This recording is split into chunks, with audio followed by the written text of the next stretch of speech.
नमस्ते दोस्तों, मैं हूं सम्राट चौधरी और आप देख रहे हैं मेरे चैनल इंडी वर्ल्ड एंटरटेनमेंट को। तो फाइनली रशियन मीडिया से ये रिपोर्ट मिला। हालांकि ये ढूंढना काफ़ी मुश्किल था क्योंकि इसको ज़्यादा व्यूज़ नहीं मिले हुए थे। तो ये वीडियो जो है थोड़ा बाद में सरफेस हुआ, ज़्यादा टाइम नहीं, 10-12 दिन पहले ही ये वीडियो आया है और मुझे जस्ट कल ही ये वीडियो मिला, तो आपसे शेयर कर रहा हूँ। बेसिकली इस वीडियो में रशियन क्रिएटर जो है और रशियन कमेंट सेक्शन में लोग इंडिया के साथ एज ए भाई लड़ के खालिस्तानी को डिफीट करने की, खालिस्तान को अपनी औकात याद दिलाने की बात हो रही है इसमें। तो काफ़ी इंटरेस्टिंग वीडियो है आपके लिए और ये रशिया इंडिया ब्रदरहुड को दर्शाता है। पॉलिटिकल लेवल पे चाहे जो भी हो, बट रशियन और इंडियन लोगों के बीच जो ये ब्रदरहुड है वो बहुत स्पेशल है। तो एनीवेज चलिए, आज का जो वीडियो है एक रशियन इंडियन ब्रदरहुड का एक प्रतीक है। तो चलिए इस वीडियो में देखते हैं उन्होंने क्या कहा है और कमेंट सेक्शन मिस मत कीजिएगा। So let's start. तो दोस्तों, इस चैनल में 3 लाख सब्सक्राइबर्स कंप्लीट हो चुके हैं और अभी भी बहुत सारे पोटेंशियल है इस चैनल में जो कि अनटैप्ड है। तो इस चैनल के सारे दूसरे एस्पेक्ट्स मैनेज करने के लिए और साथ ही मेरे नॉर्थ ईस्ट बेस्ड फिल्म और म्यूजिकल प्रोजेक्ट के लिए मुझे एक इन्वेस्टर और पार्टनर चाहिए। डिटेल्स के लिए आप मुझे कॉन्टैक्ट कर सकते हैं इस नंबर पे और साथ ही आपको डिस्क्रिप्शन बॉक्स में 2 वीडियोस के लिंक्स मिलेंगे, उससे भी आपको कई सारी डिटेल्स मिलेंगे।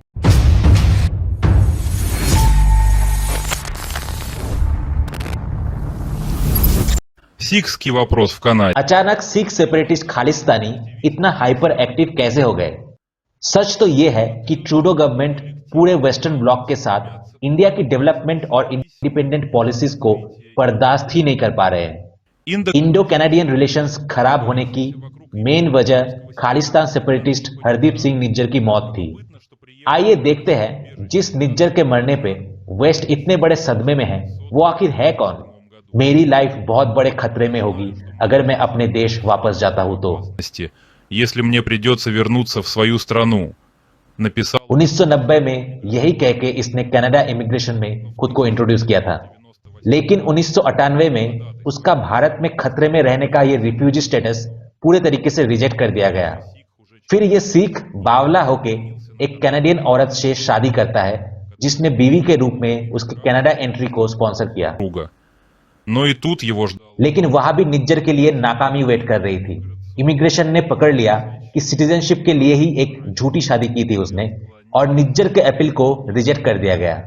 कोर्ट में केस गया और 2001 में निज्जर बुरे तरीके से हार गया। यहीं पे कनाडा में निज्जर की इलीगल एंट्री में फुल स्टॉप लग जाता है। но уже लेकिन उसके अगले ही साल मक्कारी में टैलेंटेड ये सिख खुद को कैनेडियन सिटीजन के तौर पे इंट्रोड्यूस करता है। и спрашивать लेकिन इस कॉन मैन ने ये कैसे किया इसके बारे में कोई इंफॉर्मेशन नहीं है। कैनेडियन सिटीजन निज्जर इंडिया के रिवेंज के कारण इंडियंस एजेंट के द्वारा मारा गया, ऐसे क्लेम्स लेके आए ट्रूडो।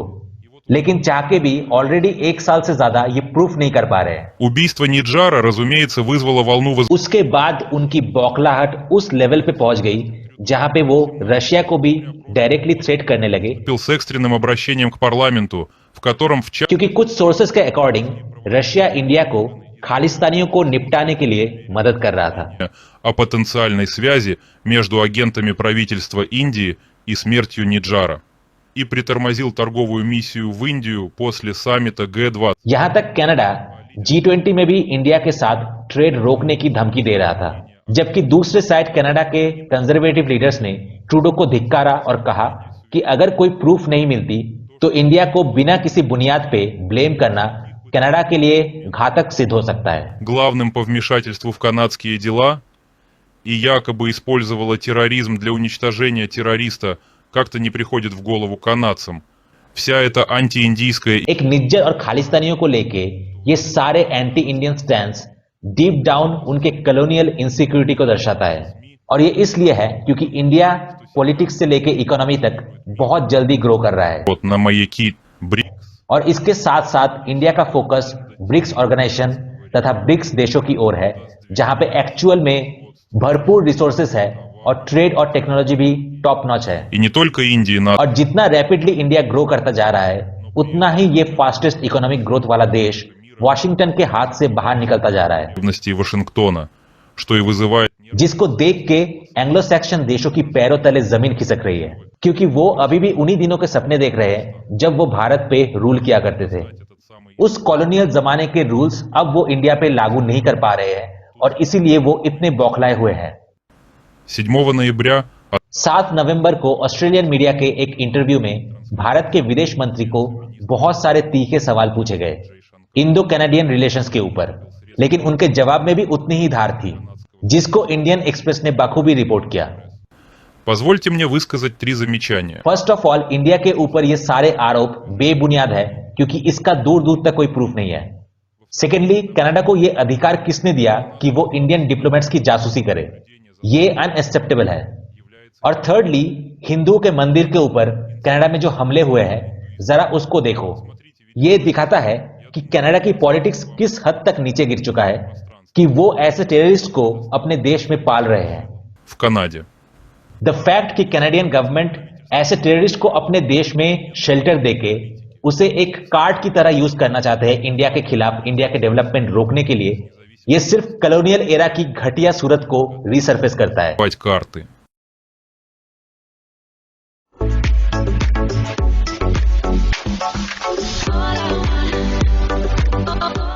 तो सबसे पहले इज्जा तानिमोवा 5706 ने लिखा है कि सुना है कनाडा में खिड़की बड़े कमजोर होते हैं, अक्सर लोग खिड़की टूट के नीचे गिर जाते हैं। खालिस्तानी टेररिस्ट रशिया से पंगा लेने से पहले अपने घर के विंडोज चेक कर लेना। जिसके रिप्लाई में मैंने लिखा है कि वाह, रशिया सिर्फ अलग अलग देशों के बीच गैस पाइपलाइन से ही कनेक्शन नहीं बनाता, बल्कि रशिया तो वो देश है जो कि खिड़कियों से नर्क का कनेक्शन बनाने में भी माहिर है। वाह क्या सीन है। उसके बाद व्लाडिस्लाव सिडोरेंको ने लिखा है कि अब गली मोहल्ले के कुत्ते भी भालू को थ्रेट देने लगे हैं, लेकिन ऐसे कुत्ते सिर्फ अपने चार दीवारी के अंदर ही भौंक सकते हैं। तेरी बहन का कौन है तू? ये भगवान क्या जुल्म है। उसके बाद मुबारिस गासानोव ने लिखा है कि ब्रिटिश जाते जाते ऐसे लीचेस और पैरासाइट्स छोड़ गए इंडिया में जो अपने ही देश के खून पीते हैं, और अब रशिया के लिए भी ये थ्रेट बनते जा रहे हैं। उसके बाद विक्टर कार्पोव ने लिखा है कि पहले यूएसए पाकिस्तानी और अफगानी टेररिस्ट को रशिया को वीकेंड करने के लिए यूज किया था, और अब यूएसए उसी तरीके से खालिस्तान को इंडिया के खिलाफ इस्तेमाल कर रहा है इंडिया को कमजोर बनाने के लिए, क्योंकि यूएसए को पता है कि इंडिया एक फ्यूचर सुपर पावर है और उनके लिए सबसे बड़ा थ्रेट बनने जा रहे हैं। हमें इंडिया के साथ ऐसे टेररिस्ट ऑर्गेनाइजेशंस के साथ लड़ना चाहिए और इंडिया को इसमें पूरा सपोर्ट देना चाहिए। उसके बाद ईना ओसिपोवा ने कमेंट किया है 1971 में इंडिया के लिए रशिया पूरे वेस्टर्न ब्लॉक से भिड़ गया था और फिर यूएसए समेत पूरा वेस्टर्न ब्लॉक अपना दुम दबा के पीछे भाग रहे थे, तो फिर हमारे सामने इन खालिस्तानियों की औकात क्या है? बात तो सही है। उसके बाद डायना गाबोजोवा ने कमेंट किया कि कनाडा इंडिया को ट्रेड रोकने की धमकी दे रहा है। यह तो वही बात हो गई कि तालाब समुद्र को पानी रोकने की धमकी दे रहा है। क्या बात है सर, क्या बात है सर। उसके बाद व्लादिमीर जाकनारोव ने लिखा है कि मिस्टर गे ट्रूडो, एक बार अगर रशिया ने तुम्हें मारने की ठान ली ना, तो तुम खालिस्तानियों के दाढ़ियों के पीछे भी छुप नहीं पाओगे। उसके बाद जालाबाई रामोवा ने लिखा है कि हिंदी रूसी भाई भाई। तो दोस्तों, कमेंट का सिलसिला यहीं पे खत्म करूंगा। मिलते हैं आपसे नेक्स्ट वीडियो में। Till then good bye.